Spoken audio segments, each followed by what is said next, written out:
My name is Harper Vance, and the year my world cracked cleanly into before and after was the year I turned 13. If you wanted me to mark the exact instant my family decided I was merely background scenery in my own story, it would not be a slow, dawning realization. It was a single, yellow, sticky note attached to the stainless steel refrigerator. It read, "Stay at a friend's house, back in a week, love you." There was no signature, there was no explanation. It was only my mother, Victoria Vance's graceful handwriting that read like indifference. They had headed to the Hamptons on the morning of my birthday. My older sister, Bella Vance, uploaded a photograph with her pink suitcase and a cheerful caption about family time. My younger sister, Chloe Vance, followed it with palm tree emojis. I waited on the front porch, my backpack balanced on my knees, convinced the note was only the beginning of a surprise. I thought that anyone was about to arrive. An aunt, a neighbor, a stroke of luck, but no one did. The streetlights flickered on, and a dog barked at me as if I did not belong on my own front steps. I warmed a frozen burrito I did not even like and ate it at the kitchen counter, pretending the buzz of the microwave counted as conversation. By the second day, I kept insisting it was all a mistake. By the fourth day, another thought started whispering in my mind. It was a thought I wanted to push away. Maybe it was not an accident. Being the middle child had always meant serving as the quiet bridge between the star act and the grand finale. Bella collected awards and varsity letters. Chloe had dance recitals, braces, and parties with color-matched cupcakes. I had the word responsible, which the adults really used to mean unseen. But being forgotten on purpose introduced a whole new kind of silence. 6 days into this solitude, I left the public library with a tower of borrowed books stacked like armor against my chest. The summer heat shimmered so hard it blurred even my shadow on the pavement. That is when a glossy black Bentley slowed to the curb. Its window slid down like something from someone else's life. "Harper?" There was surprise in a voice I only half recognized. It was Uncle Arthur Sterling. He was the wealthy relative who had quit attending family holidays before I could even multiply double digits. My mother always called him conceited, which I now understand was her code for he keeps his boundaries. His eyes took in my heavy backpack, my sweat-stuck hair, and the tight smile I used as a shield. "Why are you out here alone?" he asked, his voice low. "Where are your parents?" "The Hamptons," I said. The word felt absurd leaving my mouth, like telling him they had flown to another planet. "And you are here," he said. It was not a question. "I see." Whatever followed sounded like a comment I was not meant to catch. And then came the words that changed everything. "Get in," Arthur said. "You are not walking anywhere tonight." Every safety lecture I had ever heard about strangers echoed through my head. But my empty stomach, after 3 nights of instant noodles and 1 night of dry cereal, offered its own louder logic. Hunger counts as danger, too. The interior of the car carried the scent of leather and something sharp and new. It was not citrus or perfume. It was just the smell of money that has not gone stale. He drove us to a place called Joe's Midnight Diner, a spot with cracked red booths and pies trapped beneath glass domes. When the hamburger and milkshake arrived, I stared at them as though they might vanish if I blinked too long. Arthur did not push me to talk. He let me eat first. Then he asked about school, about friends, about what I cared about. "History," I said, wiping ketchup from my thumb. "Though mainly the parts everyone misremembers." That answer made him smile slightly, as if he had just discovered a small secret about me. When we reached my street, he did not bother to park the car. He just idled the engine and looked at the dark house. "Go inside and pack a bag, Harper," he said. I blinked. "What?" "You are not staying alone on a sofa in a dark house while your parents shop for sunscreen," he stated firmly. "Pack. Some moments open up the world like it has hidden hinges. This is one of them." That night, the door to his penthouse in Chicago turned, and his home felt like another planet entirely. The guest bed looked too soft to touch. I perched carefully on its edge, afraid even to wrinkle the blanket.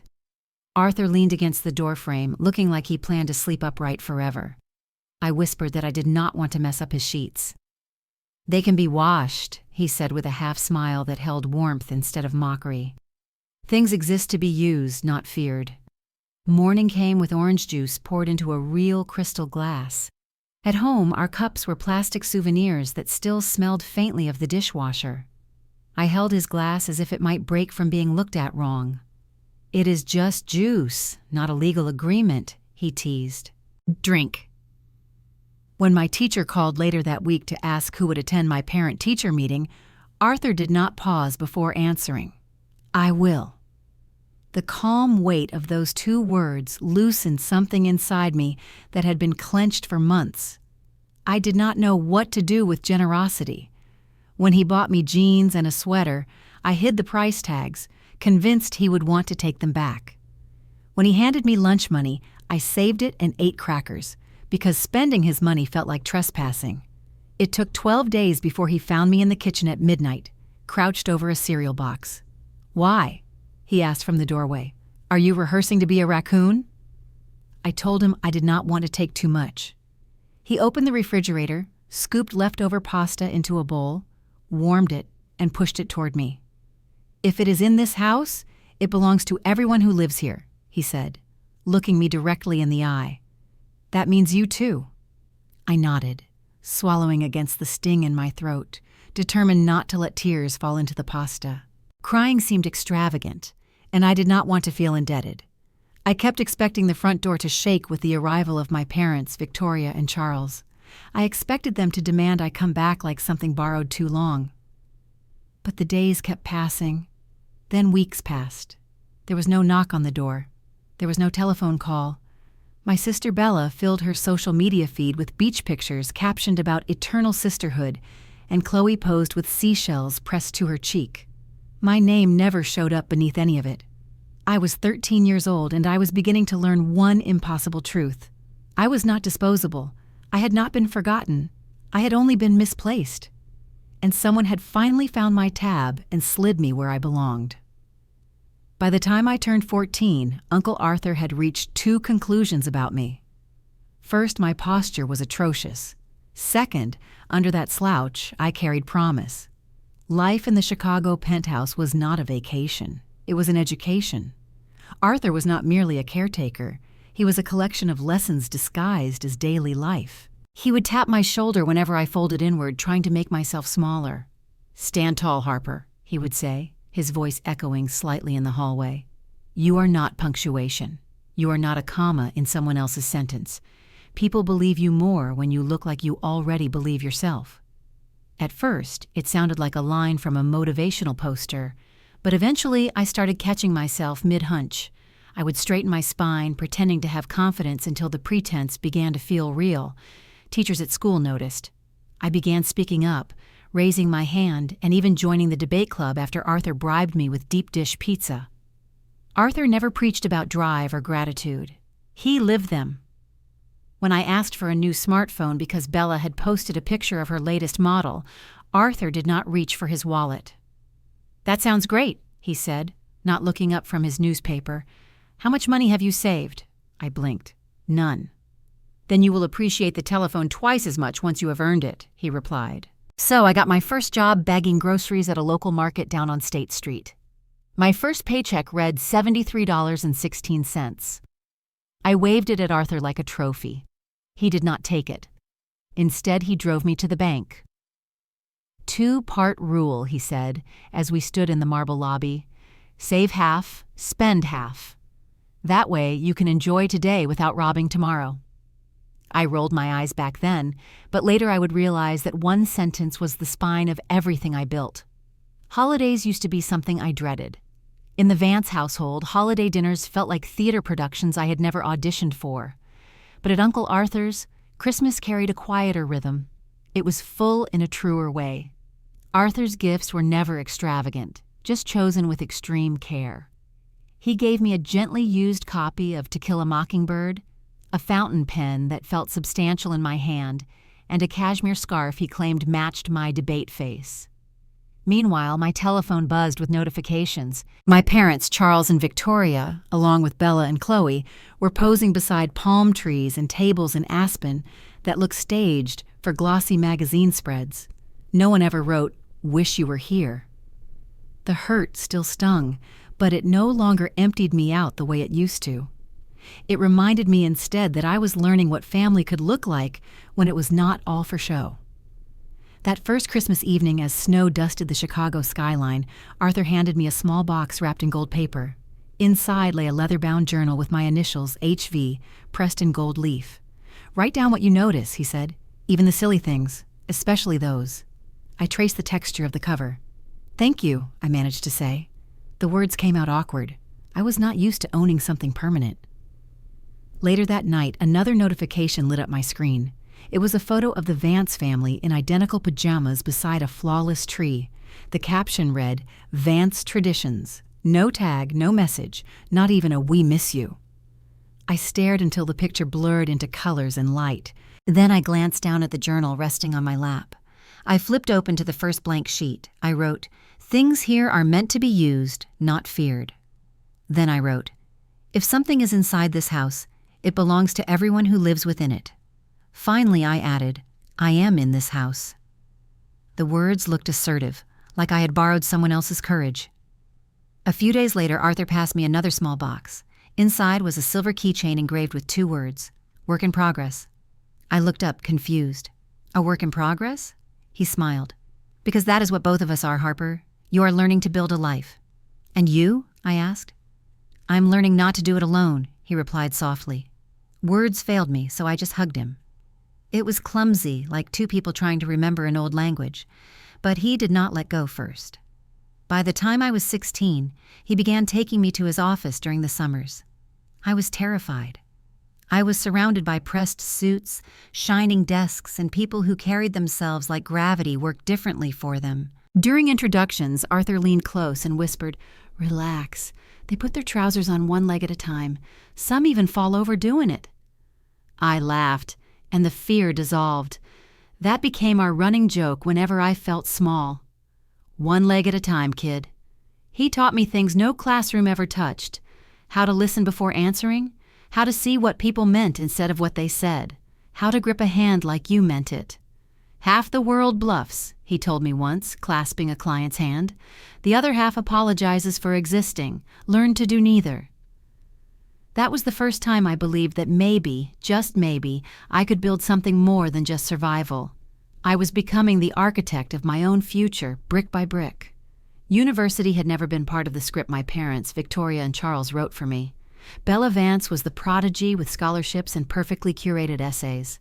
Chloe Vance was the golden child with trophies and tiaras. And I was Harper, the one expected to be realistic. In my family, realistic was shorthand for "do not hope too high." If not for Uncle Arthur, I might have stayed inside that limitation. But Arthur did not simply hand over the tuition for Carnegie Mellon University. He made me fight for every single piece of it. We sat for hours at his mahogany dining table, surrounded by spreadsheets, loan guides, and financial aid forms until the numbers swam before my eyes. "Scholarships first," Arthur insisted, tapping the paper with his fountain pen. "Grants second. My assistance fills the gaps, Harper, not the foundation." So, I hunted. There was a scholarship for left-handed students, so I spent 2 weeks teaching myself to write with my left hand. There was another for descendants of beekeepers. I composed an essay on the sacred balance between bees and humans, even though my only encounter involved sprinting away from a hive in the 3rd grade. Bit by bit, I stitched together a future. When the acceptance envelope arrived, Arthur examined it like a business deal he had personally brokered. "Congratulations," he said, his voice steady but proud. His eyes were bright. "Now go prove them right." Move-in day at the dormitory was chaos.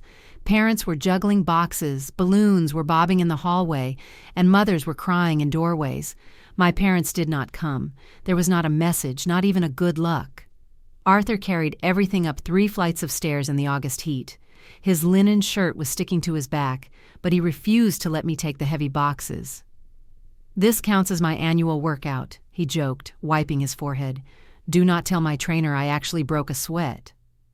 When the room was finally set, I stood there taking in the mismatched sheets, the thrift store lamp, and the faint smell of bleach. A pang of loneliness twisted deep inside me. Arthur must have noticed because he said softly, "Do not look for them here, Harper. Look forward. That is the direction you are headed." Before leaving, he gave me a small envelope. Inside was a note in his neat block handwriting. "If you ever doubt you belong, check your reflection. You got here without them." I taped it inside my planner and kept it there all 4 years. Those first months were difficult.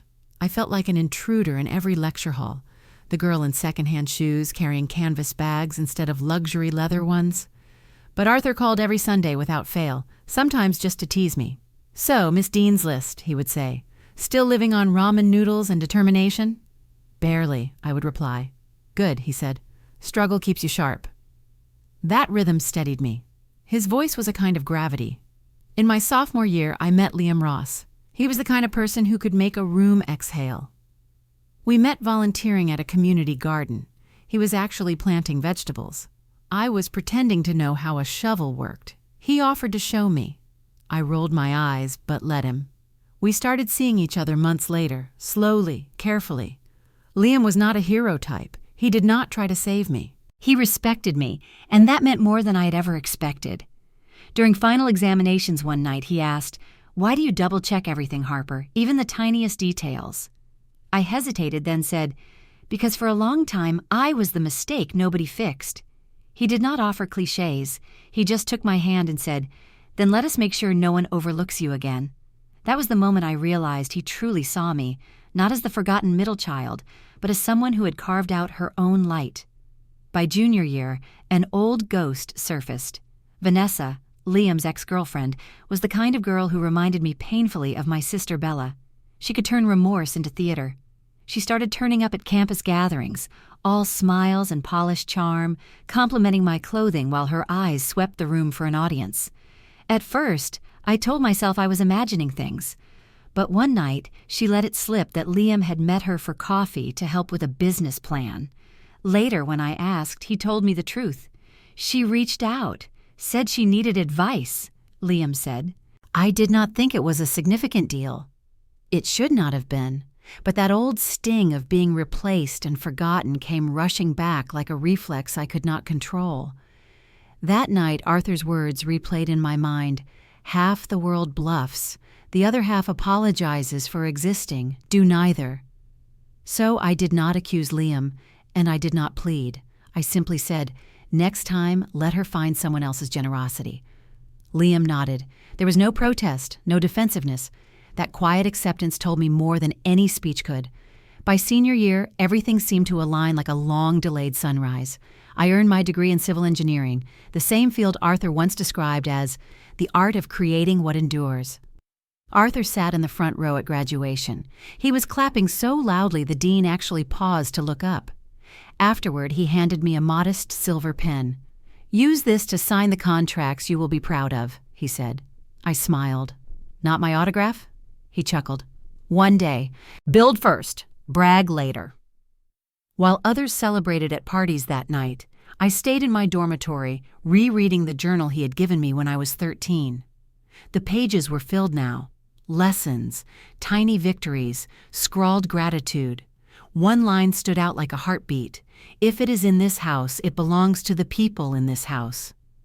That house was not a structure anymore. It was my life. And for the first time, I truly felt I lived inside it. After graduation, I joined a boutique engineering firm in downtown Chicago. It was not glamorous, but it was solid, and it was mine. Liam Ross found a marketing position in the same city, and for the first time, the path ahead felt like my own creation. Every Friday evening, Uncle Arthur and I met for dinner at his favorite steakhouse. He would lift his glass of whiskey and tease, "Look at you, Miss Vance, scaling the corporate ladder without tripping." I would laugh and say, "Give it time, I still might." What I did not want to see were the changes. I ignored the fatigue in his voice, the way he rubbed his left shoulder after lifting grocery bags, and the slight pause before he remembered the name of a familiar waiter. I told myself it was just age creeping in. I did not know it was the quiet overture to everything about to break, because the strongest people do not collapse in one dramatic fall. They fade first, quietly, almost gracefully, until you realize you have been carrying the weight they used to hold. It began subtly. Arthur started canceling our Friday dinners, claiming work was brutal lately. words I had never heard him use before. Then one evening, when I stopped by his penthouse without calling, I found him asleep in his leather armchair at 8 o'clock. The television was murmuring an infomercial to no one. When I touched his shoulder gently, he startled awake, forcing a smile that arrived too quickly. "Long day," he said, his voice thin. I guess I blinked too long. But the smile stopped short of his eyes. The signs multiplied. Prescription bottles lined the granite counter in the kitchen. His hand trembled slightly as he poured his morning coffee. He would tell the same story twice in one evening. I noticed. He noticed me noticing. And together, we slipped into a quiet pact of denial. He still checked in on me, calm, steady, the same way he always had when I was learning to build a life from the ruins. "You are doing well at the firm," he told me once after I vented about a difficult client. "Just remember, Harper, jobs replace you in a week. People will not if you choose the right ones." That sentence struck deeper than any performance review. I did not realize it was his way of preparing me for a world where he might not be there to say it. Months went by. My career gained traction. My footing felt firm. But every time Arthur brushed off a cough or waved away my concern, that steadiness cracked a little more. Then the day came. It was a Tuesday. The telephone rang at my desk. It was a shaking voice on the line. "Miss Vance, this is Grace from Mr. Sterling's office. He collapsed during a board meeting. They have taken him to St. Luke's Hospital." The drive blurred into streaks of red taillights and the drumbeat of my heart in my hands. When I finally reached his room, Arthur looked impossibly small against all that white linen. Still, when he saw me, he managed a crooked grin. "Do not look so grim," he rasped. I told them I wanted a free night's stay. 5-star service if you ignore the food. I tried to laugh, but my throat burned. "You scared me," I whispered. He shrugged faintly. "First time for everything." Then his voice grew softer. "Sit, kid." He waited until the room settled into stillness, leaving just the quiet pulse of machines and the soft shuffle of footsteps somewhere beyond the door. "You know," he said, his voice raspier than I had ever heard it, "I always thought your father, Charles, would be the one teaching you these things. How to stand tall, manage money, argue without raising your voice. But I am glad it turned out to be me." "Do not talk like that," I whispered. "Like you are." I could not finish the sentence.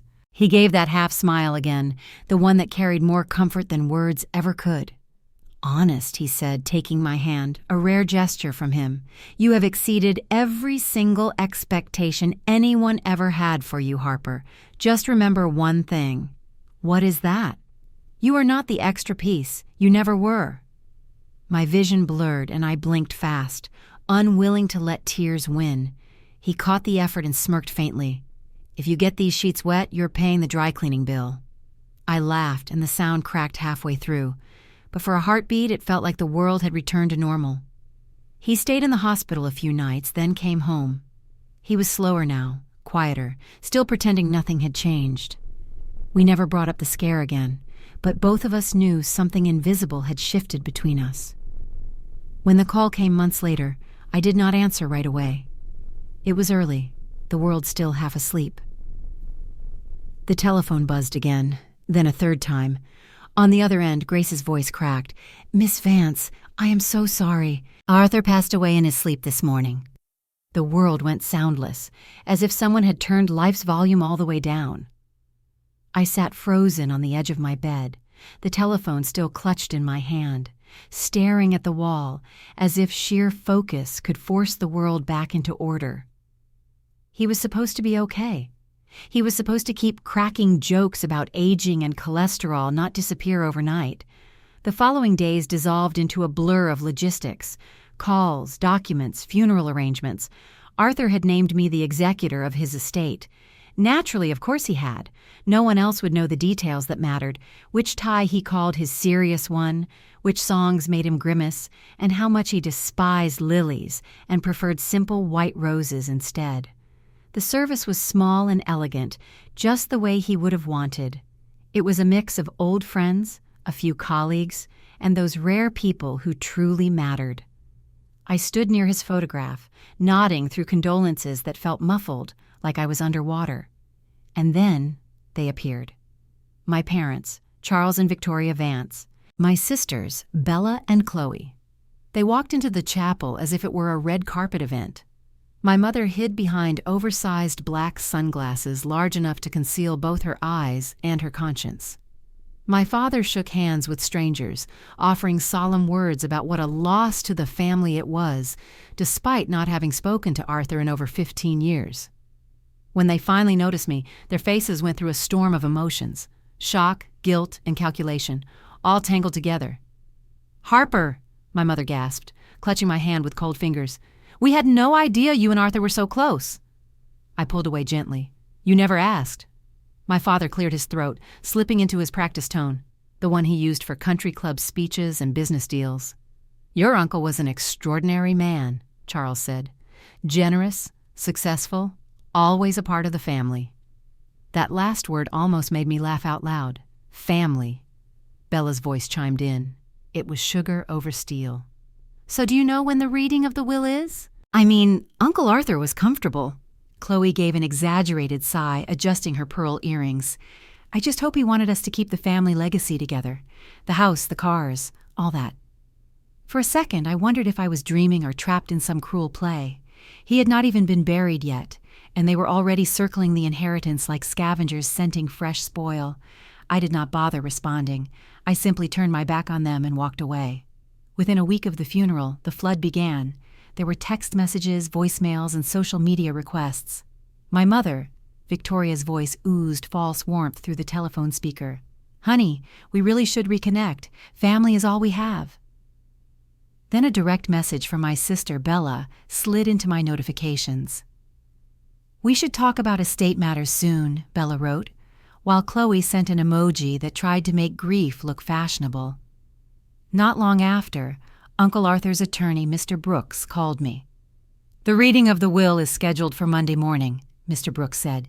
"It may be eventful, Harper. Your uncle was very specific about what he wanted." I smiled faintly, my fingertips grazing the worn edge of the leather journal Arthur had given me years ago. If they ever try to erase you again, I thought, they are about to find out what happens when you confuse quietness with weakness. The law office of Mr. Brooks smelled of leather, old money, and the faint satisfaction of justice. There were heavy velvet curtains, dark wood furniture, and chairs that forced a person to maintain perfect posture. The air carried a hush where every breath felt like legal testimony. Mr. Brooks sat at the head of a long mahogany table. The Vance family lined the opposite side. My parents, Charles and Victoria, were wrapped in expensive mourning attire. My mother dabbed at invisible tears with designer tissues. My father folded his hands like a preacher ready to accept donations. Bella's telephone kept glowing beneath the table, and Chloe leaned close to whisper loudly. "Do you think he left us the house?" Chloe asked. I sat across from them. The journal rested on my lap. My heart was steady. I wore a plain black dress, no statement jewelry, and no armor. I did not need any armor today. Mr. Brooks cleared his throat. "We are here to review the last will and testament of Arthur Sterling." His tone was precise and deliberate. He began with the usual items: debts settled, small donations to charities, and generous gifts to long-term staff members. My family fidgeted, trying to look patient, practically vibrating with greed. Then Mr. Brooks turned a page regarding the remainder of the estate. Bella leaned forward, her diamonds catching the light. Chloe clasped her hands like she was waiting for divine favor. My father glanced at me, a smirk flickering on his face, half pity, half warning. Mr. Brooks read slowly, each word crisp as glass. "To my estranged relatives, Charles, Victoria, Bella, and Chloe Vance, who remembered my existence only when my bank balance suited their needs, I leave nothing." The silence split the room. My mother gasped. Bella's mouth fell open. Chloe blinked, stunned. "He is joking, right?" Chloe whispered. "Mr." Brooks did not pause. He turned another page. "To my niece, Harper Vance, abandoned at 13 but never absent since. I leave the entirety of my estate, all assets, properties, accounts, and holdings." For one suspended moment, no one breathed. And then, like a single movement, 4 pairs of eyes locked on me. Bella was the first to break the silence, her voice sharp and trembling. "That is impossible. He barely even knew her." I kept my tone steady. He knew me for 15 years, Bella. You just stopped paying attention." My father's face flushed crimson. "You manipulated him. You poisoned him against his family." I rested my palm on the journal, my fingertips tracing the soft, worn leather. "No," I said quietly. "You did that yourselves. You wrote your own will on the day you left a 13-year-old girl with a note on the refrigerator." Chloe tried her practiced sweetness. "Come on, Harper. You are not really planning to keep everything, are you? We are family." That word again. Family. I let out a slow breath and smiled. It was not cruel, and it was not smug. It was just weary. "Funny," I said. 15 years of silence does not sound much like family. But sure, now that there is money on the table, suddenly we are related again." Mr. Brooks closed the folder with a soft, final snap. "The will is airtight. Mr. Sterling was very specific. Any contest will be dismissed immediately." My mother opened her mouth to argue, then thought better of it. The disbelief on their faces curdled into anger. It was the same look they had worn years ago when they realized I no longer needed their permission to exist. I smoothed the front of my dress and stood up. "If you will excuse me, I have things to take care of. Mr. Brooks, thank you for your time." As I passed them, Bella hissed, "This is not over." I met her gaze evenly. "It was over when you stopped calling me your sister." Then I turned and walked out. Outside, the air felt new. It was sharper, cleaner, as if the world had been holding its breath and finally exhaled for me. Sunlight bounced off the glass facade of the building, momentarily blinding me, and in that flash, I saw myself. I was not the scared teenager with a backpack waiting for someone who never came. I was a woman standing on her own ground, exactly where she chose to be. I pulled out my telephone, opened my messages, and found the contact I still wished existed. "Wish you were here to see their faces, old man," I typed to Arthur's old number. Then, after a pause, I added, "You were right. I wrote my own chapter." I hit send. It went to nowhere, and to everywhere. Later that week, I stood on the balcony of Arthur's penthouse, my house now, watching the Chicago city lights shimmer like the heartbeat of everything he had built and left behind. I held the journal, flipping to its final page once more. The ink had faded a little, but the words still burned bright. "If they ever try to erase you again, remember this. You have already written your own chapter." I smiled. "I did," I whispered into the wind, "and I will keep writing." In that moment, I was not thinking about money, deeds, or assets. I was thinking about that 13-year-old girl on a porch, clutching a backpack and a sticky note, wondering what she had done wrong. If I could reach back to her now, I would tell her this. One day, you will have a home that does not treat you like a visitor. You will have a life that never apologizes for taking up space. And you will have a name no one overlooks. My boyfriend Liam stepped out onto the balcony, wrapping an arm around my shoulders. "Are you okay?" he asked. I nodded, leaning into him. "Yeah, it just feels like a full circle." He looked out at the city spread beneath us. "Arthur would be proud, you know." I tilted my face toward the sky, soft blue above the skyline. "I think he already is." Below us, the city lights shimmered like turning pages, and for the first time, the story belonged entirely and irrevocably to me,